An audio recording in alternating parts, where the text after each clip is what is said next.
이 본문은 혀를 악이라고 말합니다. The tongue is a restless evil. 악으로 번역된 헬라어는 본문앞 1장 13절에도 나옵니다. 사람이 temptation, 시험을 받을 때에 내가 하나님께 시험을 받는다 하지 말지니 하나님은 악에게 시험을 받지 아니하시고 할 때 악이 본문의 악과 같은 단어이에요. 곧 악이 하는 일이 뭐냐? 사람을 시험, temptation, 유혹하는 겁니다. 이 한글 성경의 시험이 3개입니다.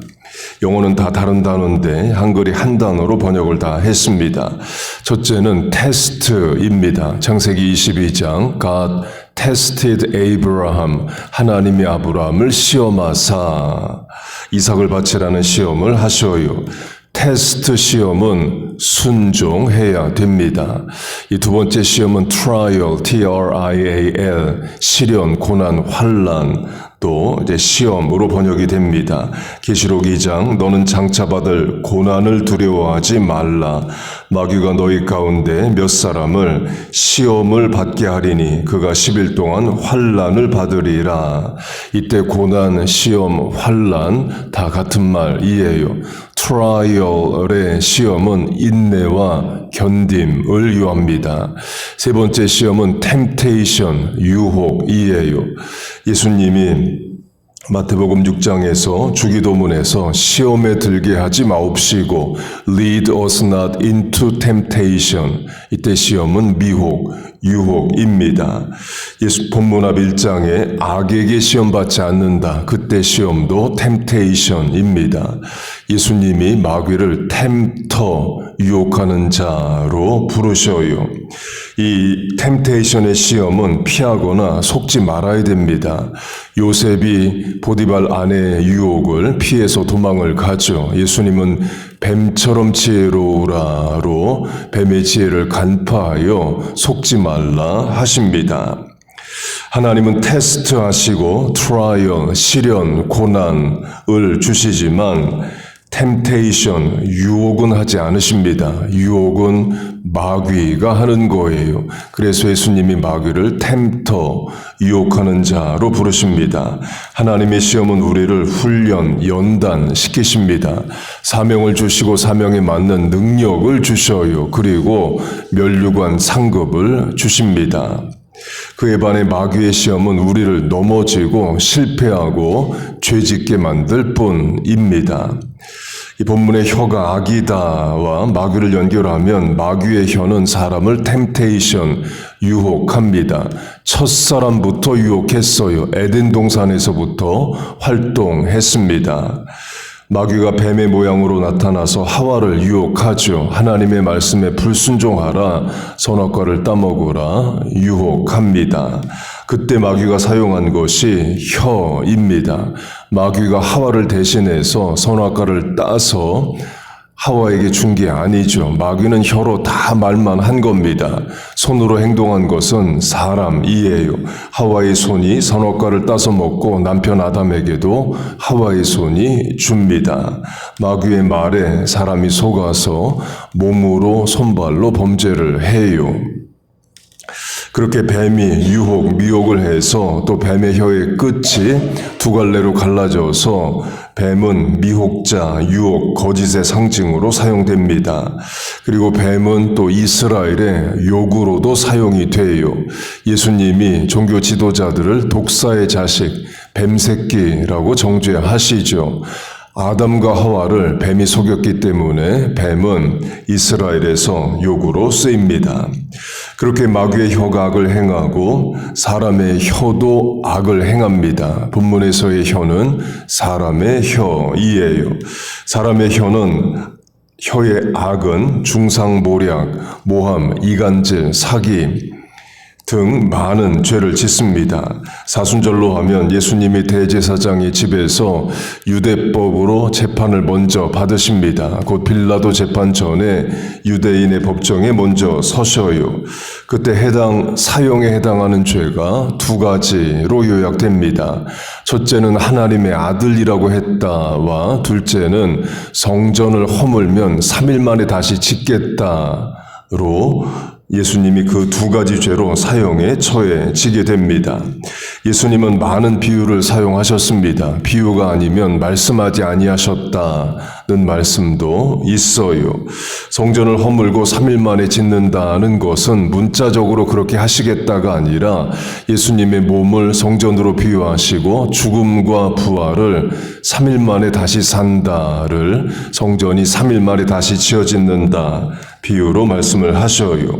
그런데 그 문맥과 의미, 비유는 빼고 문자만 그대로 가지고 와서 예수님이 성전을 허물려고 했다. 그리고 그런 불경한 말을 했다. 그리고 3일 만에 자기가 다시 짓는다. 불가능한 일을 말했다로 이야기를 합니다. 요새식으로 하면 악마의 편집, devil's editing으로 앞뒤다 자르고 자기에게 유리한 말만 가지고 상대를 공격하는 것과 같아요.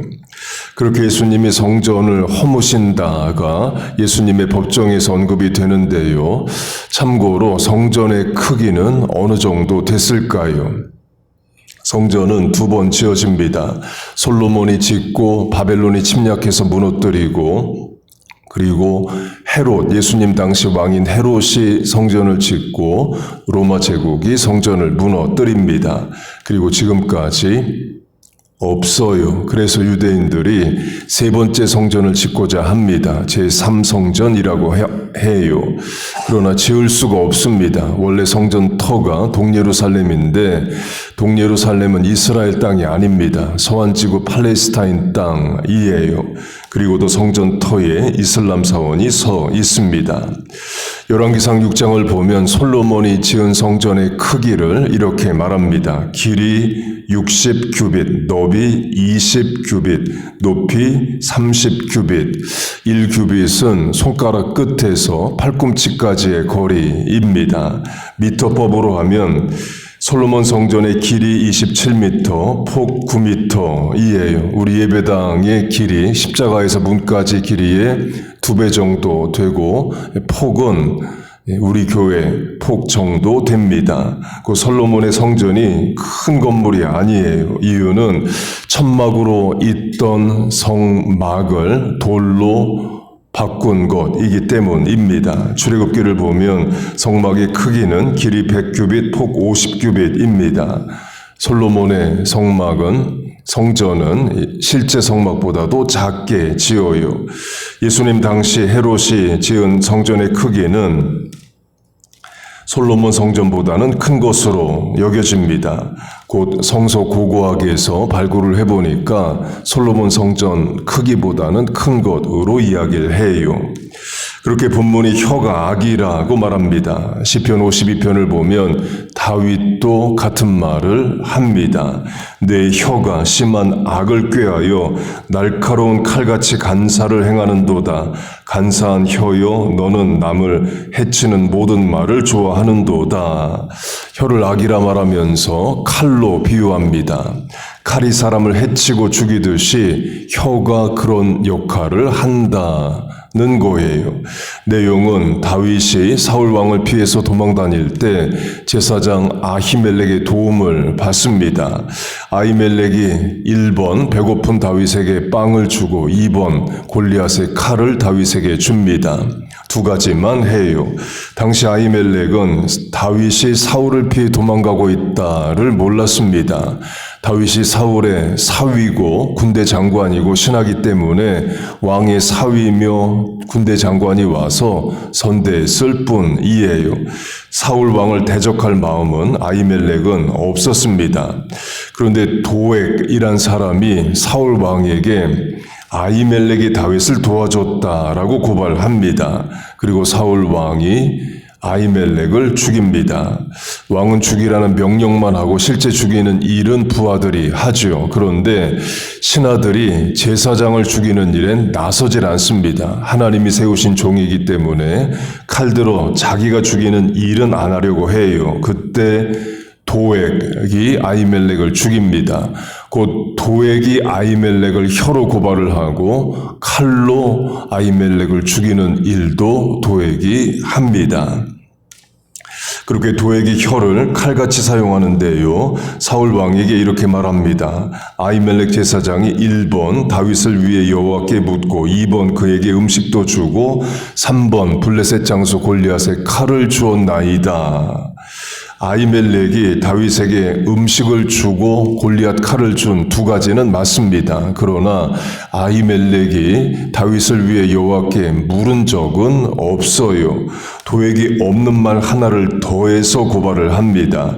그게 마귀짓인 거죠. 맞는 말 두 개에 없는 말 틀린 말 하나를 섞어서 합니다. 퍼센테이지로 하면 90%의 진실은 사실 거짓이에요.